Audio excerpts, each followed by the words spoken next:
you can draw a line in the sand the moment people's managers started showing up in their Instagram bios. And that is when there is a shift in any reality show, especially Vanderpump Rules. When season 5 hits and Brittany Cartwright has email my manager for press releases in her or whatever in her Instagram bio, we're done. You're done. Right.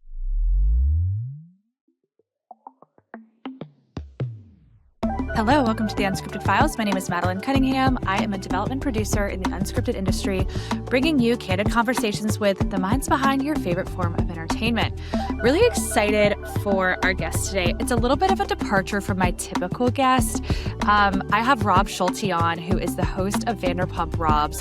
He has been named a Vanderpump Rules expert by NBC, and I really wanted to have Rob on because I want to talk about how fan culture, online commentary is actively shaping the narratives in reality TV. We see it on Mormon Wives. We're seeing it play out in a lot of different shows. And I just thought it'd be interesting to have him come on and talk about not only how Vanderpump also set the blueprint when it comes to ensemble reality, but how difficult it is to get new ensemble reality shows like Southern Hospitality up and running and off the ground and doing well, because of the precedent that the Lightning in a Bottle cast that Vanderpump started. So this is a really fun, just casual reality lovers conversation with Rob Schulte of the Vanderpump Robs podcast.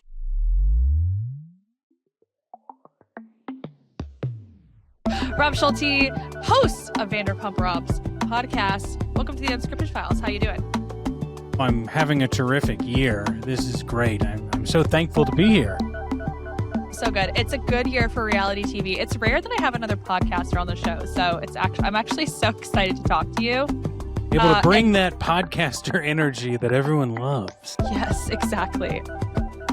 You have one of the #1 reality show podcasts out there, Vanderpump Robs. That's what they're saying. The people are saying this. That's what the accolades are saying. I need to know what inspired you to start this show, because you are a podcast producer, by trade. You've done podcasts, you work with Conan, you've done the thing. What made you go, I want to make one myself and I want to make it about Vanderpump Rules? Talk to me about the origin story here. Before I was with Conan or SiriusXM, I worked on a podcast with a couple of buddies of mine who just hit 10 years in the biz. So shout out to the Greatest Generation podcast. It was a Star Trek podcast, and I was not a Star Trek fan. It's not that I didn't hate it or anything. It wasn't anything I watched growing up. And they did one of the funniest recap podcasts I had heard. And they asked me to help them because they were doing a companion show to it and had a couple other irons in the fire. And, they just needed help with editing and production.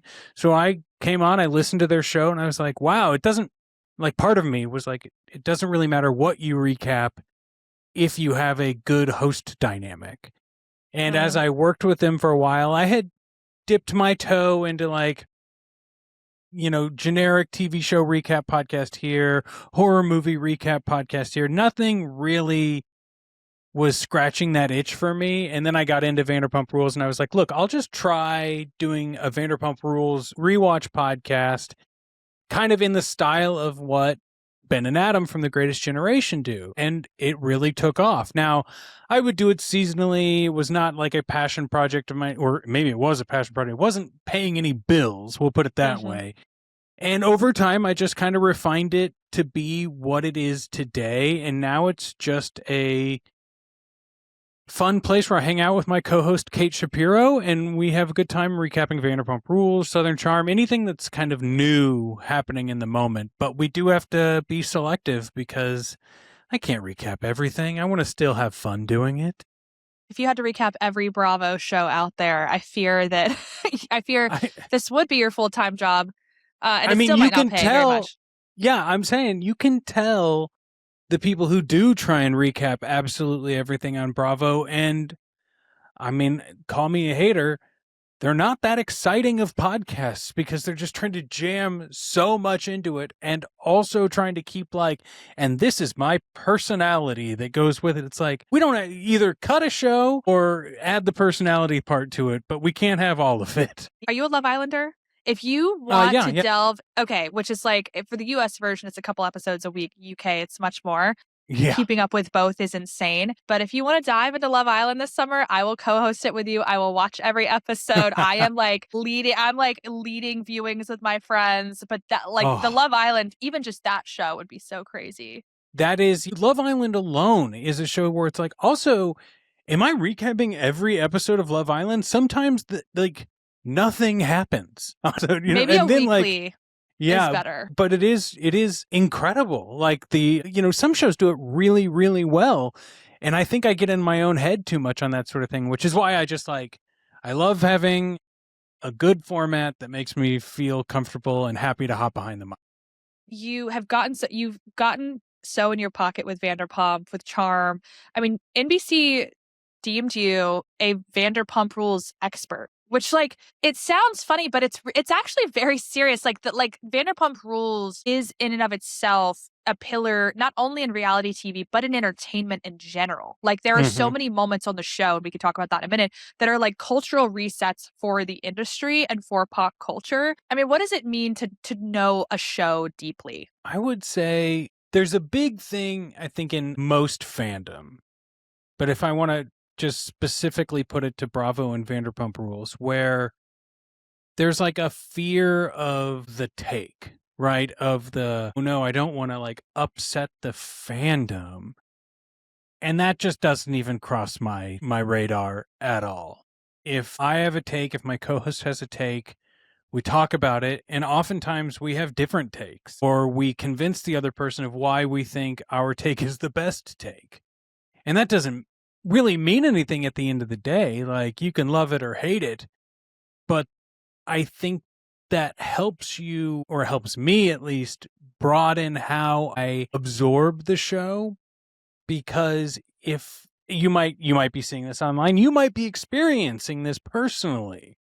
A lot of people are not interested in the new cast of Vanderpump Rules because they're so loyal to the original cast, whatever that means, right? Is Lala original cast? Is James Kennedy original cast? So a lot of people are online getting upvotes or a lot of social clout because they'll make fun of the new season because it's not the classic season. And that is like a safe take to have because they know it'll get them attention from that sort of thing.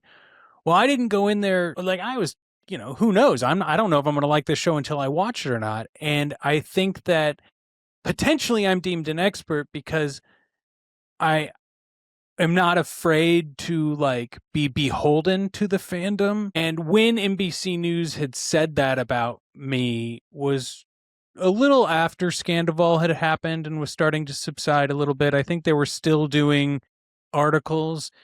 And I remember specifically talking with one of my guests at the time about, well, let's just put ourselves in Rachel Levis's shoes. Like most hated woman on reality TV, which says something for Bravo. And we kind of just walked through a scenario of like, well, why would you do something that like could blow up in your face, right? Like Tom Sandoval's an idiot, but like, why would and the amount of like vitriol we got from that episode, just trying to even just explore from her position of why it might have been a good idea to her.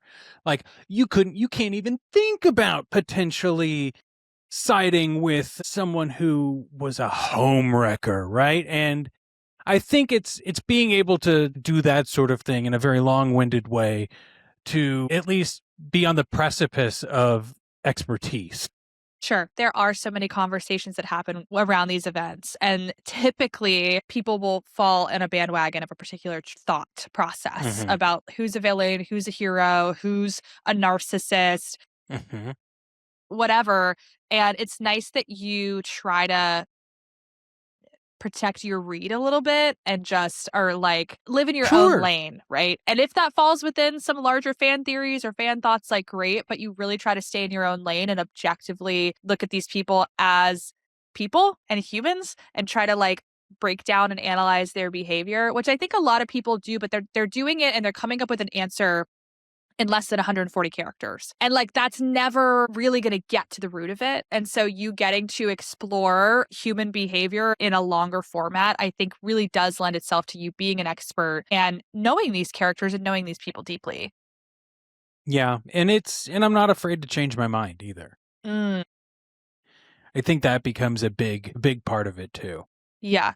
Is there a particular cast member that you can think of where you kind of did change your mind about them? Well, Tom Sandoval is the biggest one. But I never even, it's not even like that I was like die hard Tom Sandoval. He just, within the edit and within the, let's be frank, the misogynistic nature of a lot of Bravo TV shows, was always like kind of forgiven and kind of like presented as this level-headed guy who's a truth teller, but not in a way that like a James Kennedy truth teller where he's just trying to like rile people up and make fun of them. But then you kind of, Scandoval happens and that creates the rift. And then you kind of go back and you're like, wow, this guy like yells at ladies a lot. Like, how did I not see this edit the entire time I was watching the show? But even someone like Kristen Doty, right? Like you when you're really sucked into the early seasons of Vanderpump Rules, you fall into that like, look at this crazy person, right? Like they can't even understand that they're coming off so terribly. And then when they're vindicated 10 years later, you're like, wow, okay, I guess I too have been really passionate about something that made me look like a crazy person. And was not vindicated for any of that, even though I know I'm true. Right. Yes. Even just a show going on for this long and us getting to watch characters for over a decade, even the way I think that as viewers, as people, we learn to talk about pop culture and characters in a very like two-dimensional way. She's crazy, whatever. Yeah. And then I feel like as a society, we also grow and are able to like see people as multidimensional. And also it's so rare that you have payoffs in a show that have been simmering for years and years and years and years, because shows don't get to even be on the air that long anymore. They cut them after season 1, 2, 3. And just having those payoffs after years and years is just, and getting to watch these characters and also changing as a viewer as well. And like trying to have a bigger conversation, I think is important. What I love about Vanderpump, and as a development producer, I get brought shows all the time of like, oh, this friend group here, it's so much drama, or these women here, they're basically housewives. But the bar is so high because of Vanderpump. It's high because they struck gold with the casting. It's high because, like we just talked about, these layers and layers of scandal and lies and betrayal and these payoffs that occur are just so phenomenal. It's hard to imagine those with any other show. So do you feel like Vanderpump still sets the bar for ensemble reality? And what do you feel like they got right that other new shows, when you look at Southern Hospitality or even Charm, even though we can consider that a little bit of an OG, or like, what do you feel like Vanderpump got right that these new shows are like not able to replicate? Well, it's interesting that you bring up Southern Hospitality, because I think they have gotten a majority of that correct, but it still took them a couple of seasons. Vanderpump's good, and look, everyone else will shout this from the mountaintops as well, because there was a core group of friends there that were going out drinking, doing drugs, having fun, like doing things that early 20-somethings people do, right? Like it's fine. Dating, hooking up, fighting, all of these things happen because the weight of the world is not on you yet.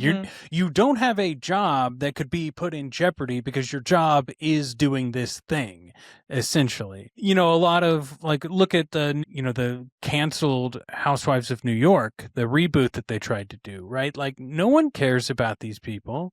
No one, like, they might have some good personalities, but they don't know each other. It doesn't have the weirdness that some other Housewives connections have. Like, there was no it factor for it. Like, no, like, you feel like the unifier was very weak. Yeah, the unifier was very, very weak, and it can't just be the city, right? That works, I think, more for young people because they're up and coming and they have something to strive for. But when you don't have something to strive for to live, then what am I watching, right? Right. But even look at Next Gen New York. Yeah. It was young, it was wealth, it was proximities to celebrity. And And it also just didn't, yeah. I would say it's hit or miss because the Yeah. people who love Next Gen love Next Gen. Yeah. But I have not heard a lot of people say that. Right. And I think that's a problem too, whereas there isn't a unifier there either. And I think that's the entry point too, right? Like you need to have a unifier that asks people to come in. And even if Southern Hospitality's quote unifier is Vanderpump Rules in Charleston, that's at least something I can latch onto. And then you watch it and you're like, oh, this is not Vanderpump Rules in Charleston, but I like these people. I like these people a lot. To Charm, like the problem with Southern Charm is, up until about season 5, like season 5 and on, it is a different show. Like it is not the Southern Charm it began with. For probably overall a net good in terms of society, but maybe not in entertainment. And that is because people like to watch trashy stuff. And I was going to say, is that solely because of Catherine and Thomas being happy? Exactly, pretty much, like on Vanderpump Robs the other day, we had a caller ask us to do a like Mount Rushmore of evil Bravo men. And we're like, Thomas Ravenel is right on top of that, Yeah. And that's fun. That's fun for us because we have that distance, but not because it's like good for society. And Charm has a problem now because it's all based around this idea, even if Madison and Vanita and whoever's, I guess Molly's been a great character so far, are there, like the show started from like a Southern gentleman perspective. And sorry, I mean, I hate Craig, but a lot of people love Craig. And I also don't want to see like aging men be Peter Pan for seasons upon seasons upon. There's only so many times we can be like, wow, is Shep gonna be in a relationship this year? Sure. And so there's no unifying factor there. Yes. I mean, I agree. I think early days of Charm were so strong. I do like some of the new like I love I like Charlie. I like Molly. I love Molly. But you know how I feel about Molly. I like Molly too. Molly's like so Molly good, too. dude. I need Molly on Traitors immediately. Like I think that'd be such a great move for her. Yes. Especially after being on ANTM. Anyway, but I agree. I think, do you feel like it's because a lot of the commentary around like reality shows just don't do it like they used to is because it feels like our characters are too aware of their image. Like they're just too like that the early days of Vanderpump and Charm, it was just no holds barred because no one was getting like the brand deals weren't really a thing yet. Not everyone was a personal brand. And it didn't feel like there was that awareness with camera. And now it's like a shift of, you can tell potentially that it feels like there's a veil or that people are holding back. Is that what you feel like is the difference between the mess that we miss in early seasons? Yeah, I think that's a big part of it that I actually see going away a little bit for some people, maybe not for others, because some people don't, have to worry about quote unquote being canceled. Molly's fine, right? Like that's not going to be a problem, but at any point in time, someone could find something that they don't like about Molly and post about it. But is that going to threaten a brand deal? Probably not. Also, the era of like quote being capital C canceled is unfortunately different now than it was in 2015, right? Yes. And like I think it's not tricky, it's just there's so many moving pieces here because I have a big project that unfortunately I'll have to come back on the podcast to announce, but I can talk to you about a lot of research that I've been doing, and you can draw a line in the sand the moment people's managers started showing up in their Instagram bios. And that is when there is a shift in any reality show, especially Vanderpump Rules. When season 5 hits and Brittany Cartwright has email my manager for press releases in her or whatever in her Instagram bio, we're done. You're done. Right. When you get You're a never team, it's gonna over. yeah. You're never gonna get an authentic Britney. I don't think you ever did get an authentic Britney Cartwright, but you'll never see the light of day of anything being true to form there. And Stassi and Kristen went on a crazy tirade about Faith when her and Jax hooked up that got them fired. Anyone listening to this podcast probably already knows about all of that. But before that actually got them fired, it was 2 years prior that they were like talking about it on podcasts and bragging about how they were calling the cops and doing all this stuff. No one cared. And then when they did start caring, they're like, look, I'm going to dig it up. And that was also the turning point for people to say like, oh God, well, I still need to make my ritual vitamin money.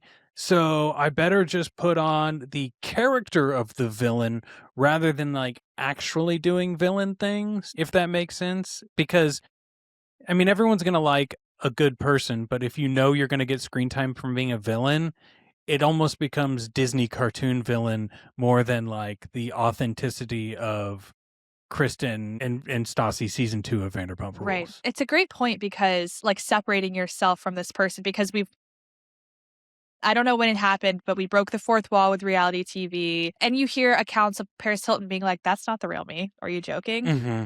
I knew it would give me screen time. This is what I did. And as audiences, Yeah. we're hip to it. And so, yeah, you're right. Now there's like, oh, let me create some separation. People know that this is just a character. This is my job. And it's so interesting. You talk about like capital C canceled. I want to get into like how online discourse is now like actively shaping shows. Like I feel like it is influencing narratives. They're breaking the fourth wall and talking about what people are saying about them online on the shows. Mm-hmm. How have you seen fan culture, online fandom, and like online discourse change how reality shows are made and consumed? It's tough because it also kind of goes into what I was saying before, right? Like this idea of takes and this idea of the right take. And I think that, like Mormon Wives does it in a way that I haven't seen it done Great before. Great example. Where they are filming a season that shows them doing the previous season's promotion reunion for the previous season. Yeah. Yep. And that sometimes involves a podcast, that sometimes involves going on Dancing with the Stars, or The Bachelorette, or whatever it may be. But like this whole idea of like what is it, Aurora Boreas, like the snake eating its own tail? Yep. Like that is good in tiny doses. Right? Like we know from classic Vanderpump Rules episodes that they would go on podcasts, but then not talk about the podcasts on the show. Now we're talking about podcasts on the show, especially like Salt Lake City Housewives, right? And it's bad because most of the time we have a situation like that. It is with and I'm glad you brought this up because I was talking about it with Venus, who's on the new season of Vanderpump Rules, when I was at SUR the other day for a watch party. And we were joking around and we were talking about like next season because they're really hopeful they're getting a new season. And I said, well, like, look, here's your storyline. Because he was giving me shit because we had like was snarky about him for a moment, but he's like, but you guys are funny, so I'll let it slide, right? And I was like, okay. I was like, well, here you go. Here's your storyline next season. Get a 2-episode arc where you come on the podcast and confront me about my snark. And he was Brilliant. he's like, that's not a bad idea. And he's like, but then it's like giving credence. And I was like, no, you're absolutely right. The only reason I would suggest it for me is because I wouldn't roll over. I would play into it and hype it up for you. Whereas when you see on Housewives, anytime a podcaster is involved, they immediately are so excited to be a part of the show that they will do whatever production wants, whatever the housewife wants, whatever the person wants to like showcase their podcast and showcase themselves in this light. Like, oh yeah, that may not be my actual take, but if it suits the scene, like you just know this stuff is going on. And I think that's such a problem because then it invalidates other creators like you and I who want to talk about these shows. And there's always going to be that little bit of like, well, I heard Rob talk to Venus, so he's obviously in the pocket of Big Venus. So I Venus think propaganda. yeah, exactly. So I think that's ultimately a problem because we haven't seen it done well. Sure. Yeah, and the snake eating its own tail is such a good analogy because Mormon Wives is the perfect example because it got to, so I always compare it to like the way the Kardashians do their show is they do it and they do not speak about it. Like they're not talking about storylines on podcasts, they're not overdoing it. Whereas with Vanderpump, we got to a point where every individual one of those guys had a podcast and they would not only talk about, like we knew they had filmed months before, then they would talk about it. And by the time we saw it, we were like, we already know about this. Like it was like they couldn't actually keep stuff a secret.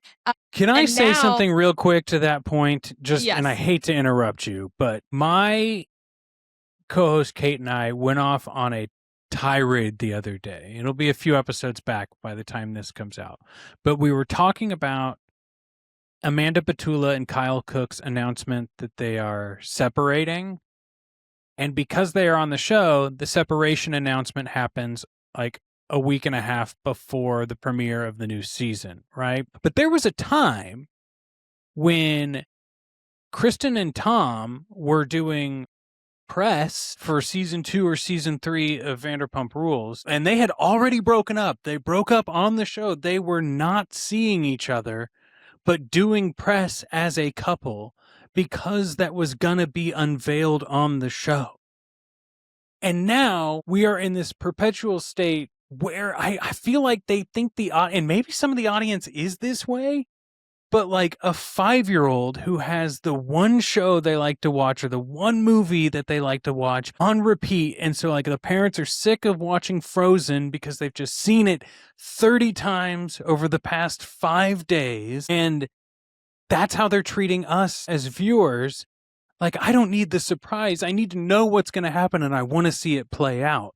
That doesn't work. That is so boring. It's so, I agree. I think the only exception is Scandoval because it was so we can get into that later.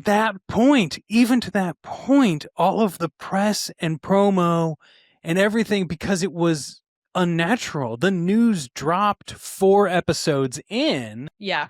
So we're learning as much in real time as everyone else. So there wasn't like this strategic plan. Everyone's like scrambling. So you're right. That worked, but it wasn't planned. And that's why it worked even better. It's too late. Like, I genuinely think, like, even with Mormon Wives, it's like, we're now going to see Whitney during Dancing with the Stars. Are we not? We're over it. We've already, she is now getting ready for Broadway. So what more can there be to unearth about that period of time? I don't know. So, but you're right. It's just a very interesting time. And like, everyone's on their own TikToks, promoting their own thing, protecting a storyline. And then they're getting into reunions and the reunions fall so flat because they can't talk about it because it's on the next season. And so like the season with Mormon Wives with Stassi was like, what was that? Because you can tell that they're so mum about the next season because they're in the middle of filming it. And like the 3-part Bravo reunions need to be ended. Like, do not do this. My theory has been for the past few years is a Bravo reunion can be no more than 2 episodes if a strong portion of those 2 episodes have stuff happening outside of the reunion couches. When Vanderpump Rules was like showing them at lunch and like on smoke breaks out by the trailers and stuff, like, that's what I need to see at a reunion if it's going to be more than 1 part. But I was telling my girlfriend the other day, it's like I tried to watch the Salt Lake City reunion and I was like 3 parts and I got through like all of number 1 and then I saw the preview for number 2 and I was like, well, I don't want to watch that. And then I forgot about it. Yeah. And I am going to live my life perfectly fine until the new season comes up. I love catering to fan culture. I love a reunion, but we're stretching them out. I feel like there's just a lack of really digging in because of whatever NDAs here, whatever, like, it's just like, and so it just ends up being frustrating for the viewer. Okay, so we have talked about a lot that's like frustrating when it comes to these, but I do want to talk about what these get right. Right now, in reality, shows that are coming out now, what are producers getting right, especially when it comes to catering to that fan culture as well? Like, what do you think that they're doing really well? Well, I'll start with New Vanderpump because that is such a divisive season for a lot of people, like we've talked about before. But they did something incredibly right, I think, that was masqueraded as a wait, what? When we first heard the announcement. And that's that they hired Chris and Jason, who have been on other like Netflix dating shows and are like OnlyFans models, right? So the initial take is, well, these guys have done shows before. Why would they're just cast? And it's like, well, okay, hate to break it to you, but they all are cast. Yeah. Now there are a handful of people who have worked at SUR for a few years. And quite frankly, if there's more than just those 4 people working at SUR, and if any of those 4 people would have been good for the show, they wouldn't have to hire outside, right? But within the people who actually worked at SUR, you've got Venus, who's gay and looking for love in West Hollywood, but hates the West Hollywood dating scene. Okay, single guy. You've got Kim and Marcus, who are dating, but on again, off again fighting. You've got Demi, who's their manager, so that's kind of like a Peter situation. And you've got Natalie, who is recently broken up and kind of on again, off again with this other guy. And that's like a real painting with a wide brush. But essentially, they've all kind of got something going on. Well, we have a few other single people that come on the show. Audrey, who was cast. Angelica, who was cast. And some other things happen. Well, rather than just hire 2 other single guys, why not hire 2 other single guys who have been comfortable dating on reality TV? Interesting. That way, there's no like weird awkwardness. Like, look, people love it when you kiss on screen, so we know how that pans in Dated and Related or whatever they were on. And so we're not afraid to be vulnerable or to say these sort of dating thoughts. We're not closed off as some men may be in that department. And look, we might hit it off with some of the single ladies on the show. We might not, but we're not afraid going in with the state of like, look, we've dated before, we'll date again. We're hot. These other people are hot. They're all ready to get in the mix. And I think that is something that was done right, especially when you find out midway through the season that those guys had an OnlyFans as well, because then it adds the layer of one of the ladies being, I would say, a little bit more shamey about one of the guys being on OnlyFans, and another one not really caring because she's like, look, ever since I've had a phone, I've known OnlyFans existed. Right. It's not really rocking my world. That's so interesting because it's like how they cast a social. It's literally like, we are going to cast for the social experiment that is SUR. It's like casting a social experiment competition on Netflix, and that's how they treated this season. That's really interesting.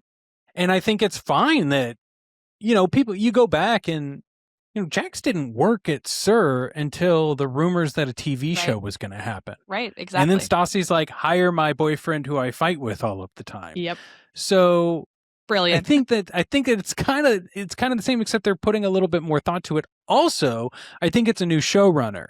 And so we at least get people trying to be like, look, this is going to be a new show. And I think in terms of like doing things right as well, it's tough because I think a lot of what Mormon Wives did, besides the, parts that we said it dropped off on, was doing it right in the fact that there was no curtain over these ladies. Their job is being influencers. And the reality show is them being influencers on a show. So even if it's weird not being able to see the stuff we want to see at all points in times, we are actually seeing what I feel like is more authenticity, even though what does that word even mean these days? But like a more authentic view of what it's like to be on reality TV than we do on any Bravo show. I agree. Yes. I was Mormon Wives, I wasn't going to watch it initially because I was like, I've seen this play out on TikTok. There can't be anything more there. And there actually was. While it's like, it's become a monster in and of itself now. We're about to get season 4, but like it really, the level of vulnerability and like transparency in that show when it came to like, this is what it's like to be on reality TV and like filming and my kids and my TikTok and my this, I thought was like really groundbreaking and really interesting. We're talking about casting from other shows for things like for follows. Like, sir, what do you feel like the next iteration of reality TV looks like? Reality TV is fairly young in the grand scheme of things. What do you feel like the next wave looks like? Well, I do think we're going to see more of a wave back to the extremes. And we've already seen this kind of start happening. But like when reality TV really popped off in the late 90s, early 2000s, it was Fear Factor. It was. Which just got rebooted. Yep. Survivor, which was an astronomical concept at the time, right? Mm-hmm. And I think of that Monica Lewinsky show that you can't find anywhere these days called Mr. Personality, where they had to just date guys in masks because well, what, can you really fall in love with a personality? What if he doesn't have a nose? Yeah. What was the nip tuck kind of one, like where the swan, right? I mean, disgusting practices now, but like these extreme ideas, high concept, but easy to produce. And I kind of think we're going to see that wave go again. And I think while that's happening, concurrently, we're going to see more of a return to form of the Vanderpump style where we actually have to have a home. We have to have a grounding purpose for why this show exists. And if we get good people, we'll have a hit show. Like, I think, Selling Sunset people love. I don't think it's the best show out there, but it has that same sort of idea. These people all work here. Yes. And this is how they're connected. Yes, I agree. So, and this is where charm gets loose, right? Like, yeah, because these people need to see each other. They need to be in the same space. So I guess we'll create another themed party or another baby shower or another reason to get together. We can tell that's happening, right? Like another memorial party. Okay. But with hospitality, with Sir, you just mentioned another show, there's that central meeting place or Selling Sunset. It's the office. And like it's still that unifier. We talked about that earlier, is still very strong. And so I agree. I think we're going to see a lot more follow I think obviously Charleston's been unlocked as a destination. I think we're going to see a lot more sort of Southern follows like that, Southern real estate. And I agree. I think the extreme is coming back. I mean, I think we're getting that early 2000s nostalgia, which, was extreme in and of itself, but Parental Control next, like Fear Factor's already been rebooted, and I watched it and was actually pretty shocked at the challenges. They literally sucked people into a vacuum sealed bag and they had an air tube. I was like, whoa. And I agree. I think I think we're going to be back to the extremes. I think it's what audiences want. I think it's the only way to capture attention now in an economy where attention is your only form of currency. I think it's going to get wilder. Yeah, and but I do want to just reiterate that I do think, like most things, you will get the extremes and you will get the thing that's in opposition to the extreme. And I think they're both going to be extremely successful, but for the different audience types. Like, I am never tuning into a Mr. Beast YouTube video. Like, nothing like that ever even appeals to me. And the fact that he's even going to be on Survivor, which I am a big fan of this season, like as a guest, like Mr. Beast challenge or something, I want to vomit. But he has you didn't watch Beast Games. I did not watch Beast Games, and so sorry to my one friend that was on Beast Games. You'll never know. Friend. But that idea of Beast Games is different than like a Mr. Beast. We put this guy and this girl in a thing and they can't sleep for 60 hours, right? Like that. I don't care. But I do think that's a lot of people do care. And that will be like the median of which direction a show is made. Are we going to go lean more Beast or lean more, I don't know, Selling Sunset or something, like that's the way it's going to be. Agreed. Okay, I have some rapid fire questions for you, just like as a fellow fan, as a fellow reality fan. And again, I think your takes on where reality is going and again, I think about this from a development perspective of like, you know, I'm in an active conversation right now with people who are very deep in the Bravo universe who are looking for ensembles. It is their top mandate. They're like, we are looking for stakes, a scandal. We need an entry point. We need a unifier. Like, I Well, know I'm that this afraid to is, say my next idea on Mike. Then I need to tell you after the record, so they don't yeah, scoop me. but this is really what they're looking for. And as someone who's trying to actively mine for that, like, it's so interesting because you are beholden to the shows that have come before it. And like, the characters and the bar that they have set.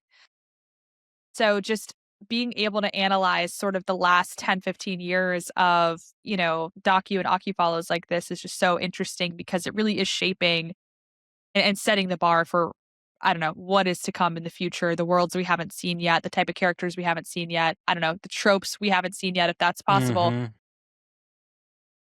But I wanna know your favorite, and maybe not, it doesn't have to be favorite because you're, like, affectionate towards it, but, like, your favorite Vanderpump character arc, right? We talked about how many seasons there were on the show. Like, Wow. who is that, and what is that for you? I think it's Sheena because it's so bad. Like, I mean, I am one of the few that really like Sheena because I think she knows how to do her job and will look bad doing it if it's still great television. And the fact that she's had so many, like, her story arc is essentially finding love, right? Like, Yeah, at the end of the she day, tried and failed many times. and she tried and failed many times. Her character wheel is like something that you could never even write. You know what I mean? You would think that the end of her story is that's what you would write, is like the worst thing that happened to her with like maybe Rob or someone, Mhm. not me. I And was gonna say, then not you to be would go, confused oh with you. no, that's the midpoint. Like, her end is still to come. And I think that Sheena has such, like, we wouldn't have Vanderpump Rules the way that we have it now without Sheena and without Edgy Cibrian and all of that.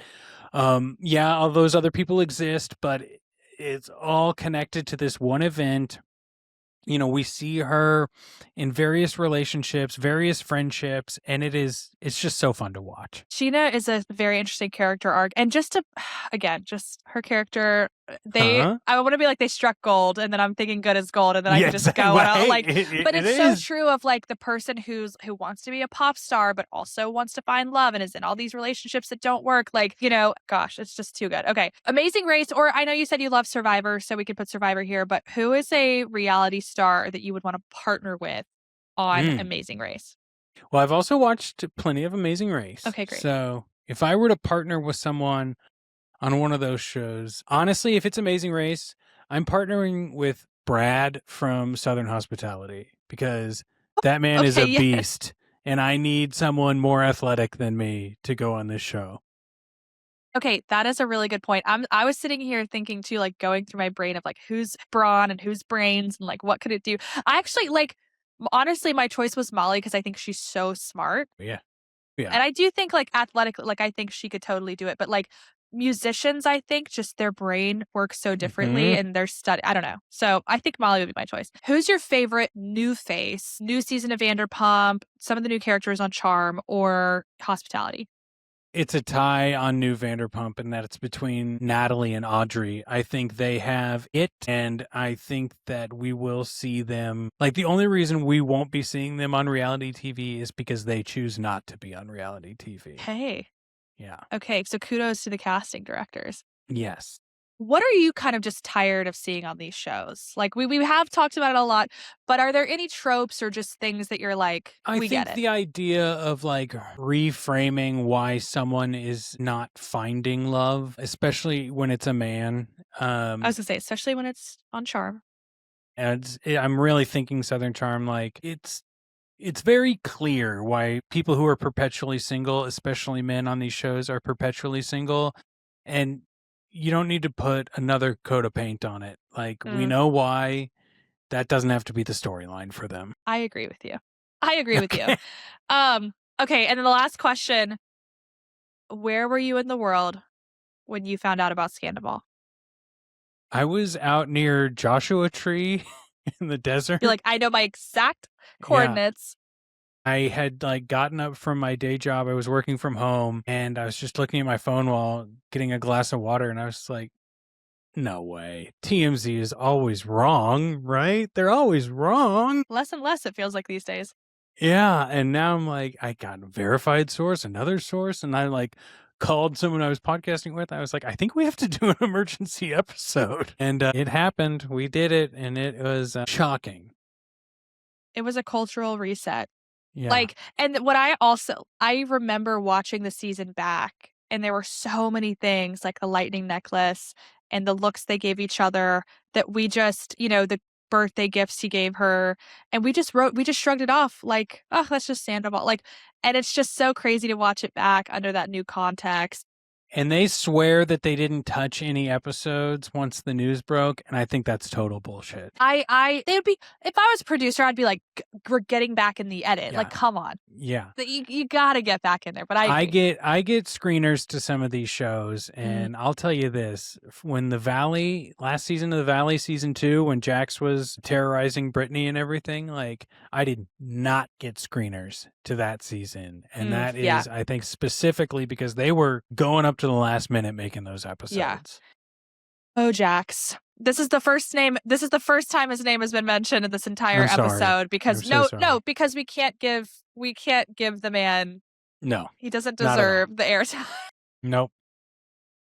Oh my God. Well, Rob, this has been amazing. Thank you so much for just sharing your expert insights and opinion. And like I said, please, anytime you need a guest co-host, let me know. Yeah. I'm in there. I'll talk reality with you all day. Yeah, thank you. And I just ask that if anyone listening wants to try out a new podcast, try out Vanderpump Robs. Go take a listen. Thanks so much, Rob. No problem. Bye.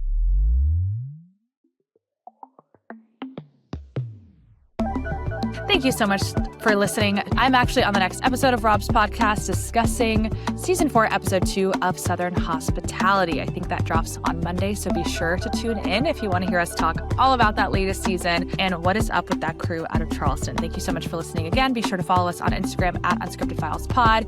Like, subscribe, rate, review, all the things, and we'll see you Monday for our unscripted industry news with Emily Wilson. Thanks.